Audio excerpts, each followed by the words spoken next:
Coming up on WUFT Midday, record low temperatures are sweeping the nation. WUFT forecaster Jadyn Bottini is in the studio to bring you the latest on how the cold will impact our area. Plus, another deadly mid-air collision. Why some lawmakers are pointing a finger at the White House. And the Consumer Financial Protection Bureau now under fire. How this could affect your money. WUFT Midday starts right now.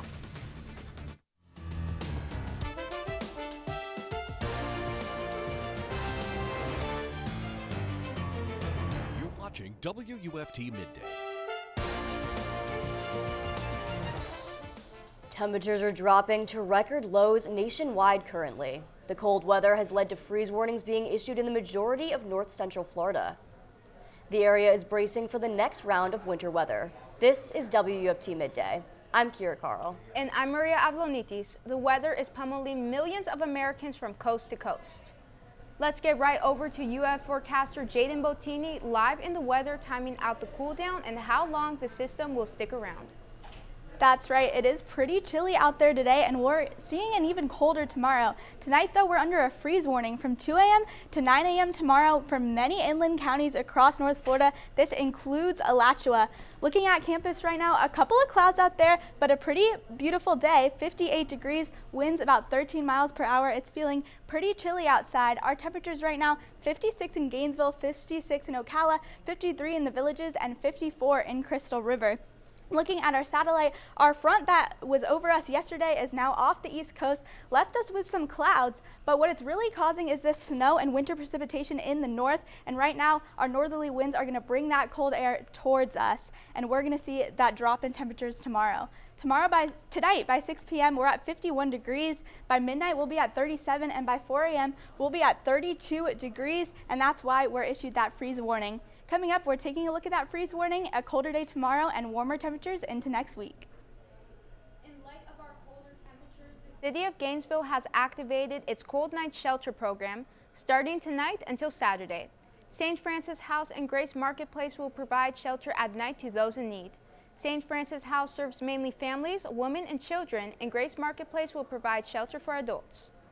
This winter is one for the history books. A record-setting Arctic blast is spanning much of continental U.S. today, and a new storm is starting as another ends. Amy Kiley takes a look.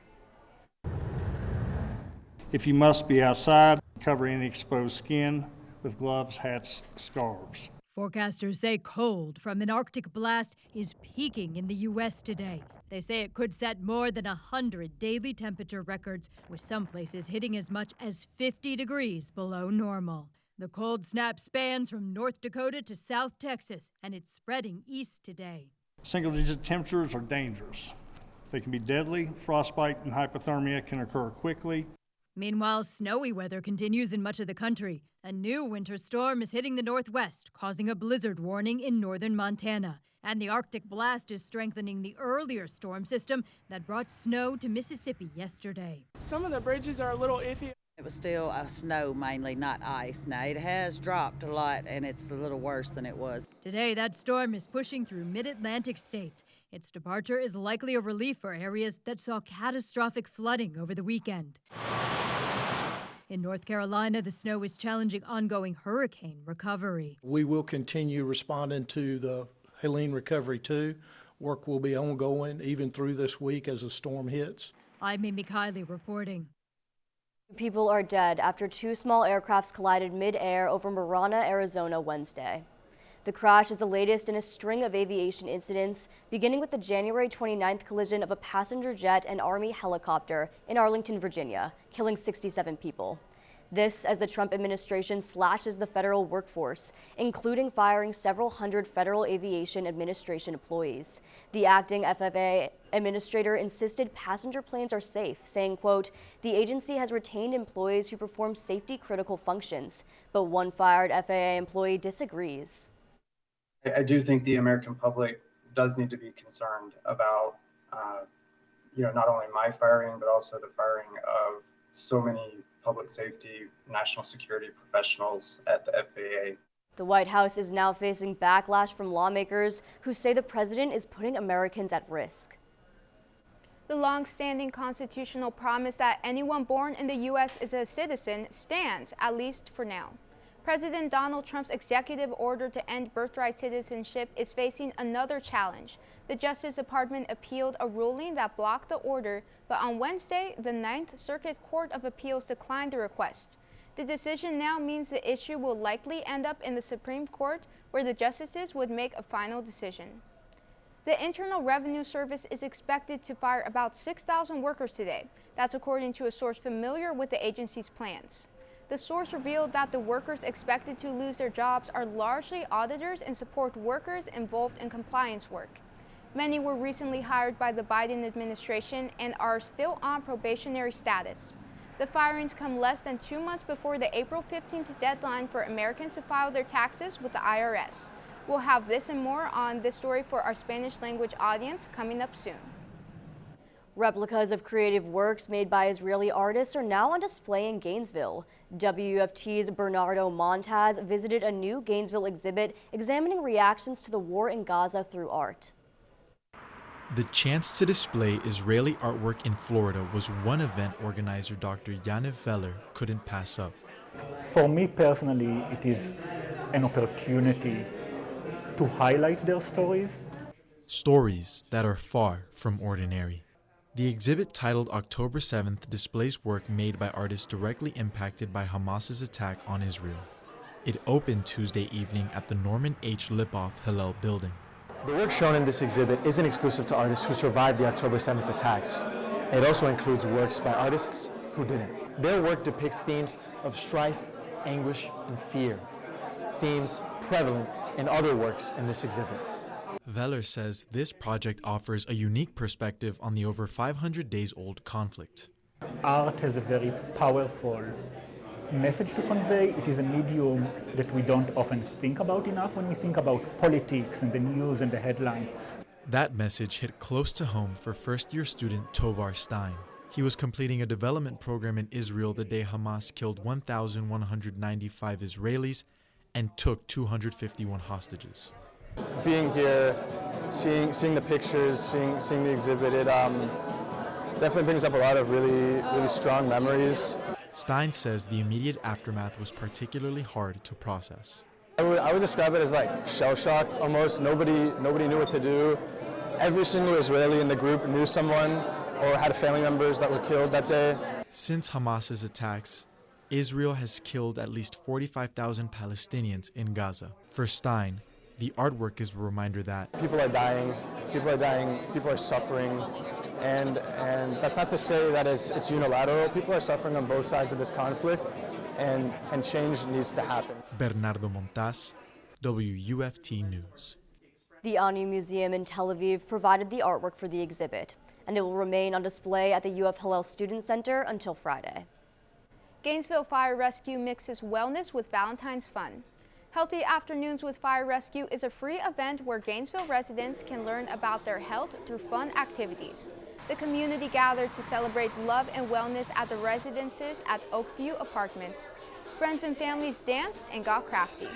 Healthy Afternoons event coordinator Leah Barnes hopes the events will improve community and JFR relations. We do this kind of as a branch of public health to connect with our community and allow neighbors to connect with us. These connections can be essential for the safety of the community. Healthy Afternoons is a monthly event and hopes to lessen the amount of 911 calls and promote health and well-being all year long. Homeschool student Cooper Campin is now a two-time winner of the Alachua County District Spelling Bee. The competition took place Wednesday night. More than 36 students competed to be the county's top speller. The competition went more than 60 rounds before Campin took home the title. Campin was also the winner of the 2024 District Spelling Bee and will now move on to the regional competition to be held in Jacksonville next month. That winner will compete in the National Scripps Spelling Bee held in May in Washington, D.C. In more spelling news, Marion County has already crowned their top speller after 22 students competed Tuesday night. After going 11 rounds, Ava Mai, an 8th grader at Liberty Middle School, emerged as the county's top speller. Mai spelled derivative to take home the championship, which includes a ribbon and a cash prize. Mai will now compete in the regional competition for a chance to advance to the National Scripps Spelling Bee. If you happen to be a big fan of otters, act fast. Santa Fe's chatty otters are saying goodbye to their longtime home at the college's teaching zoo. The 7 Asian small-clawed otters will have a new home at the Memphis Zoo. The otters were a part of an interspecies communication program called Fluent Pet. Using a system of recordable buttons, animals are able to communicate basic needs with humans. If you haven't gotten the chance to see the otters in action, don't worry. March 2nd and 3rd will be the last day for zoo-goers to see them. They will make their way to Tennessee on March 5th. Now let's take a look at our DOT traffic camera over the scenic Paynes Prairie. Traffic currently appears to be clear for drivers, with the sun starting to peek out through the cloud coverage. Meteorologist Jadyn Bottini has more on the weather conditions and today's forecast. We're looking at a very chilly tomorrow and remaining chilly through the weekend, but next week we will hopefully be warming up. Tonight, though, however, a freeze warning was issued from 2 a.m. to 9 a.m. tomorrow morning across many inland counties over North Florida. This includes Alachua and parts of western Marion County. Looking at our satellite, our front that pushed through yesterday is now sitting off the east coast. It left us with some clouds though, but it's really causing this winter precipitation and snow in the north. And right now we're seeing some northerly winds, meaning this north cold air is being pushed towards our area. That's what's causing our drop in temperatures tomorrow. As this colder air arrives, we can see these blue arrows are those northerly winds bringing this cold air from the north down to the south. But as this low sits on the coast of the Carolinas, that's what's causing this snow and icy rain in that area. But as that front passed through yesterday, it caused record low temperatures to hit most of the country. Right now in this pink area, they're seeing record lows. In this red, we're seeing a mix of below average temperatures and record lows. And in this blue area, which includes North Florida, we're also seeing below average temperatures. And we could see our lows across the country today got down to 45 in Jacksonville, down to 4 degrees in Oklahoma, -8 in Kansas. So this front affected a lot of the nation. Our temperatures right now, 57 degrees in Gainesville, 56 in Ocala, 56 in High Springs, and 53 in Jacksonville. As we look at our futurecast as we head into the weekend, we could see our front kind of turns here, and that's what's going to bring maybe some southerly winds, bringing some warmer air to our area and possibly some isolated showers on Sunday. Looking at our Friday morning low temperatures, we're in the 30s, 31 in Gainesville, 33 in Ocala, 35 in the Villages, in the 20s in Perry and Live Oak. We can see we're below 32. That's why our freeze warning was issued. Our high temperatures tomorrow, 55 in Gainesville, 58 in Ocala, 60 in the Villages, only getting up to 49 in Jacksonville.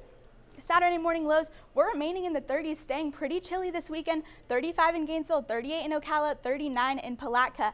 As we head into this weekend, high of 67 on Saturday and 67 on Sunday. We could see pretty cloudy weekend, the possibility for some isolated showers on Sunday as well. Looking to the rest of the week, tomorrow we're seeing that high of 55, low of 31 with that freeze warning in effect tonight. As we head into the weekend, we're still remaining chilly, high of 70 on Sunday and getting into the mid-70s this week, possibly up to 80 by the end of the week. Further cuts to the Consumer Financial Protection Bureau have been stopped for now. But with work halted by the Trump administration, consumer advocates are concerned. Karen Kafa is in Washington with what cuts could mean for your money. Since 2011, the Consumer Financial Protection Bureau says it's secured over $20 billion in relief for more than 200 million consumers. If you're having trouble with your student lender and you made the payment and it's not showing up on your bill, you go to the CFPB. If you're a service member and you fall prey to a predatory loan, you go to the CFPB. As part of its effort to slash the federal workforce, the Trump administration ordered the CFPB to stop work, stalling investigations, and suspending the effective dates of newly finalized consumer protections, like banning medical debt on credit reports, capping most credit card late fees at $8, and capping bank overdraft fees at $5. Last week, Senator Elizabeth Warren, who helped create the CFPB, asked Federal Reserve Chairman Jerome Powell what the banking landscape might look like without it. If the CFPB is not there examining these giant banks to make sure they are following the laws on not cheating consumers, who is doing that job? I can say no other federal regulator. No one. Some Republicans argue state regulators can handle consumer complaints. So to characterize that nobody's out there looking for consumers, I think, is inaccurate. And we ought not to try and scare consumers right now. But consumer advocates like Adam Rust of the Consumer Federation of America say it's a massive job and could lead to an uneven response for consumers. It really shouldn't be the case that your zip code determines how the law is enforced and supervised. In Washington, I'm Karen Kafa. The Department of Health and Human Services has issued new guidance on the definition of sex and gender. It's one of Robert F. Kennedy Jr.'s first moves as HHS Secretary. This aligns with an executive order signed in January, which asks for clear guidance on sex-based definitions. Critics say it ignores the concept of gender, which includes the behaviors, activities, and attributes of people. This could prove problematic as HHS guidance influences how physicians treat patients. They say it also alienates intersex people who are born with anatomy that doesn't fit the definition of male or female. President Donald Trump announced Wednesday that he plans to execute one of the largest tax cuts in American history, which includes cuts to several forms of income. The president shared his plans to work with Republican Congress to expand upon the original Trump tax cuts. He also specified the areas that these cuts would aim to impact the most. We're going to dramatically cut taxes for families and for workers and for companies, including no tax on tips and hopefully no tax on Social Security and no tax on overtime.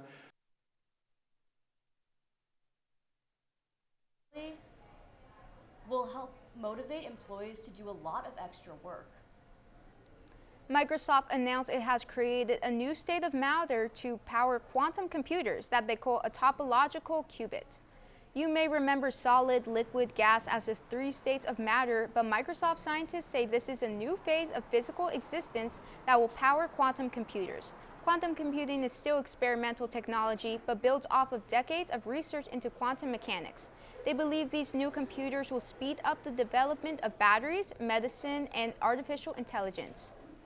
Now let's head over to our Noticias partners for a look at today's top stories for our Spanish language audience. Hola, soy Sofia Mella-Lopez con tus noticias en 90 segundos. Se espera que el Servicio de Rentas Internas despida a unos 6,000 trabajadores el día de hoy. Según una fuente familiarizada con los planes de la agencia, los trabajadores que podrían perder sus empleos fueron contratados por la administración Biden y todavía están en periodo de prueba. En su mayoría son auditores y personal de apoyo que trabaja en el cumplimiento de la normativa. Esto se produce en menos de 2 meses a la fecha límite de 15 de abril para que los estadounidenses declaren sus esfuerzos. El gobernador Ron DeSantis está considerando la eliminación de impuestos de propiedad en la Florida.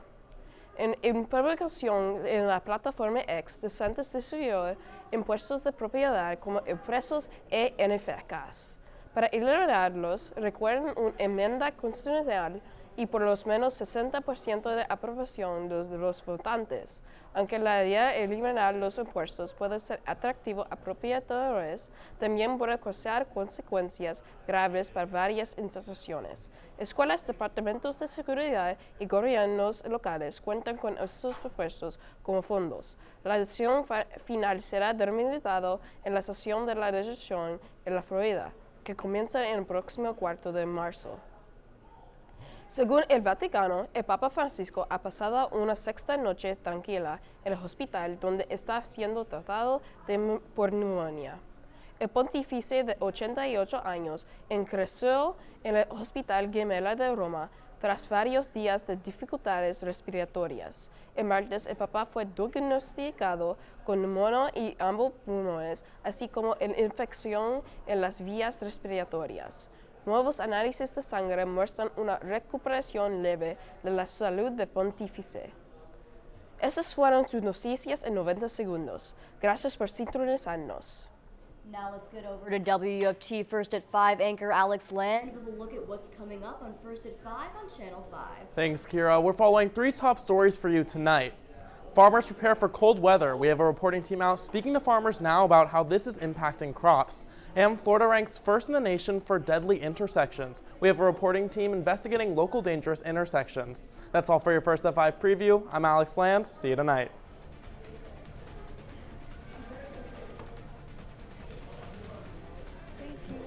Thanks for joining us today on WUFT Midday. We'll see you next time.